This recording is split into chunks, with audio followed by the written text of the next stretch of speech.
क्योंकि वचन कहता है कि यीशु मसीह श्रापित ठहरा कि ताकि व्यवस्था के श्राप से हम आजाद हो जाएं।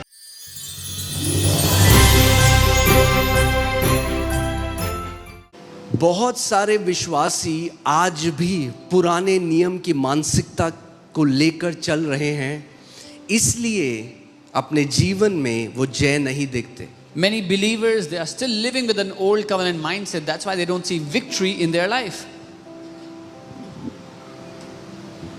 Because the old covenant mindset and the new covenant mindset, it produces different ways of seeing God. क्योंकि पुरानी वाचा के नजरिए से और नई वाचा के नजरिए से दो अलग दृष्टिकोण पैदा होते हैं परमेश्वर को देखने के। आप परमेश्वर को अलग नज़र से देखते हो, आप अपने आप को अलग नज़र से देखते हो, आप पाप को अलग नज़र से देखते हो, आप बलिदान को अलग नज़र से देखते हो। You see God with a different lens, you see yourself with a different lens, you see sin in a certain way, you see sacrifice in a certain way. इसीलिए आपको समझना है कि दोनों वाचाओं में अंतर क्या है। That is why you have to understand the difference between the two covenants. You cannot live in a new covenant with an old covenant mindset. आप नई वाचा में पुरानी वाचा की मानसिकता लेके नहीं जी सकते। प्रभु यीशु मसीह ने कहा अगर नई दाखरस पुराने मशकों में डाल दी जाए तो वो दोनों को क्या करेगी? वो डिस्ट्रॉय कर देगी, खराब हो जाएगा सब कुछ। Jesus said if you put new wine in old wineskins, it will tear it apart. If you are in a new covenant with an old covenant mindset, your life will be destroyed. अगर आप नई वाचा में हैं, पुरानी वाचा की मानसिकता लेके आपकी जिंदगी नाश हो जाएगी। Amen. And you will never understand why things aren't working out for me. और आपको कभी समझ नहीं आएगा कि क्यों चीजें मेरे लिए काम नहीं कर रही। मैं चर्च जा रहा हूँ, I am giving, I'm fasting, I'm praying, I'm doing all of those things, but nothing is working out for me. सब कुछ तो कर रहा हूँ पर मेरे लिए चीजें काम क्यों नहीं कर रही हैं? Because of the mindset. गलत मानसिकता की वजह से। इसीलिए परमेश्वर का वचन हमें बताता है we need to renew our mind. That's why the word of God tells us हमें अपने मन को नया करना है। हमें अपने मन को क्या करना है? नया करना है। We have to renew it according to the new covenant. अपने मन को नया करना है नई वाचा के मुताबिक। Okay, let's go to John 1:17. यूहन्ना 1:17। The Bible says, "For the law was given through Moses, but grace and truth came through Jesus Christ." Bible कहती है व्यवस्था मूसा के द्वारा दी गई, लेकिन सत्य और अनुग्रह प्रभु यीशु मसीह के द्वारा आए। Law was given through Moses. व्यवस्था मूसा के द्वारा दी गई। हिंदी बाइबल में मजा नहीं आया। English Bible, the way it presents is beautiful. अंग्रेजी बाइबल जैसे उसको बताती है वो बहुत खूबसूरत है। The revelation, जो प्रकाशन है उसमें। law was given through Moses. व्यवस्था मूसा के द्वारा दी गई।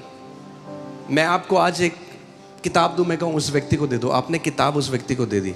I give you a book and tell you to pass it on to a person. You gave the book to that person. But my kids came through me. लेकिन मेरे बच्चे मुझसे आए। क्योंकि वो मेरे अंदर थे। Because they were in me. व्यवस्था मूसा के द्वारा दी गई। The law was given through Moses. मगर अनुग्रह और सच्चाई यीशु के द्वारा आई। But grace and truth came through Jesus. Through. वो यीशु में से आए। If something has to come through you, that means that thing has to be in you. अगर कुछ आप में से उत्पन्न हो रहा है तो मतलब वो आप में था। The Bible does not say that grace and truth was given through. Hindi Bible वही बोल रही है, द्वारा पहुंची। नहीं, ये नहीं बोल रहा Bible. That's not what the Bible is. That's not what वो it कह रहा means. है व्यवस्था मूसा के द्वारा दी गई, मगर अनुग्रह और सत्य यीशु के द्वारा आया। The law was given through Moses, but grace and truth came through Jesus. They came out of Jesus. Okay? आपको पता होगा, सबको पता है आज कि दो वाचाएं हैं, पुरानी वाचा और नई वाचा। Everyone knows there's an old covenant and a new covenant. कई मसीहियों को उसमें पता नहीं है कि कहाँ हम हैं। Some believers don't know where they are. तो क्योंकि एक है बाइबल में, पुरानी वाचा भी है नई वाचा भी है, Because the same Bible has the old and the new covenants. तो उन्होंने दोनों को मिला दिया. So they made a mixture. जब दोनों को मिला दिया, When they mixed the two, oh, it's deadly. वो जानलेवा है. Is it what, sodium and chloride? Sodium and chloride? Yeah? पक्का? हाँ. सोडियम क्या है? नमक. Okay, sodium chloride. Okay, but what do we mix that becomes deadly? No, it's two things that mix, then they become. Any chemistry guys here? Not cyanide.